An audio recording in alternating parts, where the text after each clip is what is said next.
សួស្តីកូនសិស្សជំរាបសួរអ្នកគ្រូអ្នកគ្រូបានដំណឹងមកថាកូនសិស្សបានសម្ភារជាប់ត្រូវទេត្រូវទេណាអត់មានខុសទេណាចាបានសម្ភារជាប់ហើយមានចំណាប់អារម្មណ៍យ៉ាងណាដែរសប្បាយចិត្តមានរំភើបរីករាយដល់ហូរទឹកភ្នែកចត់មានដល់ហូរទឹកភ្នែកទៀតចាចុះមានបានប្រាប់ដំណឹងនេះទៅអ្នកទេឬណាព្យាបាលអស់នៅប្រាប់ហើយគា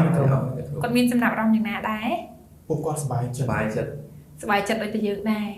ចាអញ្ចឹងមានតែយើងត្រូវខិតខំប្រឹងប្រែងបន្ថែមទៀតដើម្បីគាត់កាន់តែមានវឌ្ឍនភាពលើយើងណា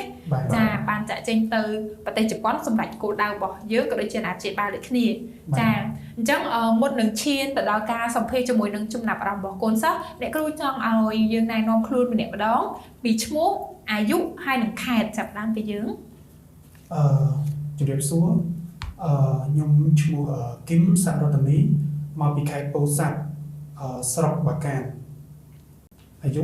32ឆ្នាំជំរាបសួរអ្នកគ្រូខ្ញុំបាទឈ្មោះយឹមសុខេងមានអាយុ30ឆ្នាំខ្ញុំមកពីខេត្តបាត់ដំបងអញ្ចឹងមកពីពោធិ៍សាត់និងបាត់ដំបងខេត្តជិតគ្នាដែរដែលធ្លាប់ស្គាល់គ្នាកន្លងមកហ៎អត់ដែរបាទតើស្គាល់នៅ BP បាទចាអញ្ចឹងចង់សម្ព័ន្ធមិត្តភាពមួយគ្នានៅ BP ហ្មងចាអញ្ចឹងយើងមកពីតំបន់ខុសគ្នាតែយើងមិនស្គាល់គ្នានឹងយើងសម្ភាសជាប់ទៅកន្លែងតែមួយទៅហ៎ចាអញ្ចឹងមានតែយើងសហការគ្នាមួយថែគ្នាផងចាអញ្ចឹងឈានទៅដល់ការសម្ភាសចំណាប់អារម្មណ៍តែម្ដងដោយសារមុននេះយើងបានណែនាំខ្លួនរួចរាល់ហើយអញ្ចឹងទីមួយដែលអ្នកគ្រូចង់ដឹងថាកូនសិស្សស្គាល់ BP តាមរយៈណាដែរខ្ញុំស្គាល់តាមរយៈ Facebook អ្នកគ្រូតាមដានយូរនៅតាមដានប្រហែលជាកន្លះឆ្នាំណាគ្រូកន្លះឆ្នាំយូរដែរអញ្ចឹងតាមដានក្រុមហ៊ុន BP ដល់ទៅកន្លះឆ្នាំសម្រាប់ចិត្តមកចុះឈ្មោះនៅក្រុមហ៊ុន BP ចុះអំឡុងពេលដែលយើងតាមដានហើយយើងមានទំនុកចិត្តនឹងមានទំនុកចិត្តអីគេខ្លះយើងបានតាមដានបានអីគេខ្លះបានយើងសម្រាប់ចិត្តមកចុះឈ្មោះខ្ញុំឃើញមានសិក្ខាកាមដែលរៀននៅ BP ហ្នឹងគាត់ហោះទៅជាក់ស្ដែងមែនអ្នកគ្រូនៅពេលដែលខ្ញុំតាមដានតាម Facebook ហ្នឹងហើយមួយទៀតប្រវត្តិក្រុមហ៊ុនរបស់ BP គឺគាត់បើកយូរហើយអញ្ចឹងណាគ្រូចាឥឡូវយើង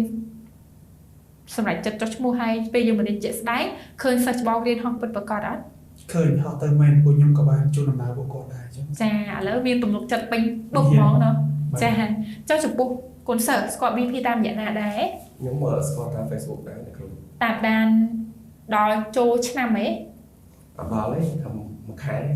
តាមដានមួយខែអញ្ចឹងខាងនេះគាត់តាមដានដល់ទៅកន្លះឆ្នាំតែតាមដានតែមួយខែ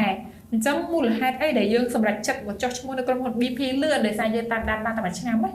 ព្រោះខ្ញុំគិតថាសាលា BP មានផ្ដល់ឲ្យយើងដូចជាយើងខ្វះខាតថវិកាយើងស្អីព្រោះខ្ញុំមើលទៅខ្ញុំមានខ្វះខាតមែនបានខ្ញុំសម្រេចចិត្តថាខ្ញុំចុះឈ្មោះចូលរៀនហ្នឹងទៅណាមួយក៏មានមិត្តខ្លះធ្លាប់ទៅខាងក្រៅប្រទេសគឺម្នាក់ដែរហ្នឹងចុះគាត់ចេញតាមរយៈ BP ឬក៏មិនដែរតាម BP អូខេអញ្ចឹងមានន័យថាយើងតាមដានតែមួយខែប៉ុន្តែដោយសារតែមានមិត្តភ័ក្តិដែលគាត់ចេញតាមនឹងទៅយើងលេងភ័យខ្លាចវិញបាទចាហើយអំឡុងពេលដែលមករៀននៅក្រុមហ៊ុន BP ក្រុមហ៊ុនមានផ្ដល់ជាអត្ថប្រយោជន៍អីខ្លះដែរមានគាត់ផ្ដល់ជាអាហារហើយនឹងកន្លែងស្នាក់នៅហើយទឹកភ្លើងចាចុះក្រៅតែពីកន្លែងស្នាក់នៅទឹកភ្លើងចំណេះដឹងអីផ្សេងៗគាត់មានផ្ដល់ឲ្យយើងទេមានផ្ដល់ជាចំណេះដឹងហើយនឹងពាក្យទូមានរបៀបការយើងរស់នៅជាក្រុមទៅហ្នឹងហើយអញ្ចឹង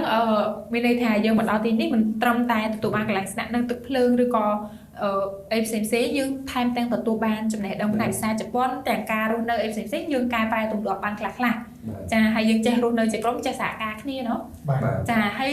ជាបន្តទៅទៀតអ្នកគ្រូរឹតតែចង់ដឹងពីកូនសិស្សតែម្ដងយើងសម្ភាសជាប់ទៅជប៉ុនហ្នឹងសម្ភាសជាប់ទៅផ្នែកណាដែរសម្ភាសទៅជាប់ផ្នែកបែងចែកលោហៈអ្នកគ្រូបែងចែកលោហៈបាទសម្ភាសទៅជាប់ទាំងពីរអ្នកខាងបែងចែកលោហៈដូចគ្នាเนาะចាហើយចុះចំពោះកូនសិស្សទៅដល់ខេត្តណាវិញដែរនៅជប៉ុននៅខេត្តអូសាកាហើយសម្ភាសមកដល់ជាប់ដែរសម្ភាសតែម្ដងអ្នកគ្រូសម្ភាសម្ដងជាប់មានអីចែករំលែកចំណុចពិសេសកន្លឹះដែលយើងទៅតែម្ដងធ្វើយើងសម្ភាសជាប់ចំណុចពិសេសហ្នឹងគឺនៅពេលដែលយើងរៀននៅ BP អ្នកគ្រូគាត់បានណែនាំខ្លះហើយចំណុចពិសេសហើយនៅពេលដែលយើងទៅដល់ ពេលដែលសភាមួយតកែឲ្យយើងមានភាពក្លាហាននិយាយមួយតកែទៅគឺភាគរយជាប់ខ្ពស់ភាពក្លាហាននេះគេខ្លាចយើងនិយាយគេខ្លាចភាពក្លាហានហ្នឹងយើងនិយាយឲ្យលះអ្នកគ្រូយើងកុំធ្វើដូចអមអៀនណាអ្នកគ្រូយើងនិយាយគាត់សួរយើងត្រូវឆ្លើយកុំអមអៀនអញ្ចឹងអ្នកគ្រូចាតែយើងទៅដល់យើងត្រូវលះយើងមើងម៉ាត់ប៉ុន្តែតុនភ្លុនតែមិនតុនជ្រាយចាហើយញោមអូខេចឹងនឹងសម្ភារជាប់ទៅលើការស្លៀកពាក់វិញទៅលើការស្លៀកពាក់យើងស្លៀកពាក់ឲ្យបានសមរម្យពេលជុំមួយតកែចាដោយសារខាងជប៉ុនគេចូលចិត្តភាពស្អាតអញ្ចឹងតើយើងមើលទៅ clean យើងទៅស្លៀកពាក់ឲ្យស្អាតបានដល់នោះគេចាប់អារម្មណ៍តាក់ទាញយកទៅម្ដងខេតាក់ទាញរហូតយកយើងរៀងជាប់ហ្នឹងចាចុះចំពោះកូនសិស្សសុភាម៉ានដងជាប់ដែរខ្ញុំ4ដងឯគ្រូសុភា4ដងជាប់ចុះលើកទី1លើកទី2មានចំណុចខ្សោយក៏ដូចជាចំណុចខ្លាំងអីខ្លះដែលធ្វើឲ្យលើកទី4យើងសុភាជាប់លើកទី1ទី2ថាខ្ញុំសុភាជាប់ខ្ញុំខ្វះខាតការ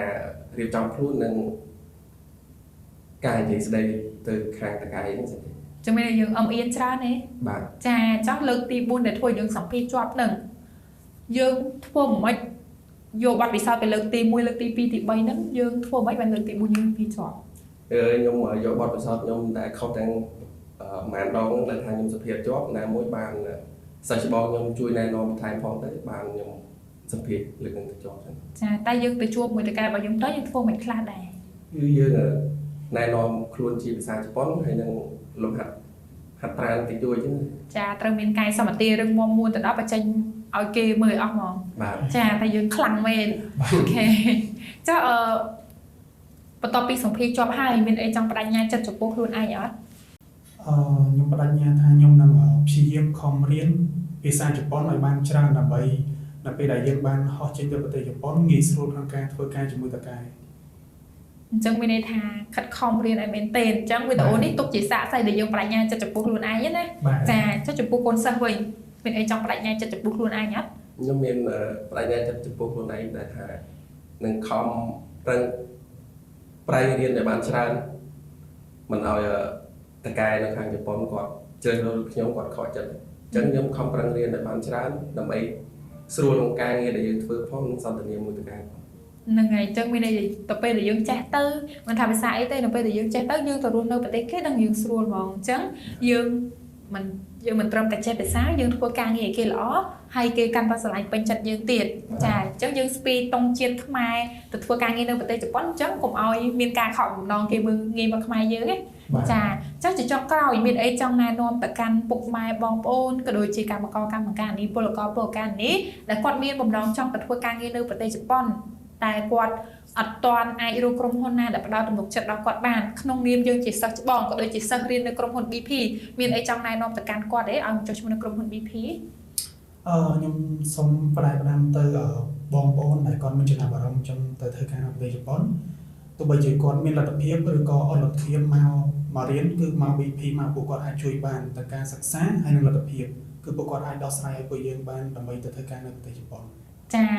ហើយជាពិសេសនោះគឺបើបងប្អូនមានចំណាប់អារម្មណ៍ចង់ទៅក្រុមហ៊ុនផ្ដល់ទំនុកចិត្ត 100% ដល់ពុកម៉ែបងប្អូនតែម្ដងក្រុមហ៊ុនមានទីតាំងច្បាស់លាស់មានអាជ្ញាប័ណ្ណត្រឹមត្រូវមានសិស្សរៀនហោះចែកចេញទៅពិតប្រាកដមែនជាក់ស្ដែងដែលកូនសិស្សអ្នកគ្រូដែលកំពុងសម្ភារចំណាប់អារម្មណ៍នឹងអញ្ចឹងគឺគាត់កំពុងតែសម្ភារជាប់រៀនត្រៀមហោះចែកចេញទៅដូចគ្នាចាអញ្ចឹងបើសិនជាមានចំណាប់អារម្មណ៍អាចឆាតចុះ page ឬក៏តាក់ទងតាមរយៈលេខទូរស័ព្ទសួរព័ត៌មានពីខាងក្រុមហ៊ុនឲ្យច្បាស់លាស់សិនអញ្ចឹងសូមអរគុណពុកម៉ែបងប្អូនដែលតាមដានទស្សនាវីដេអូនេះតាំងពីដើមរហូតដល់ចប់សូមអរគុណ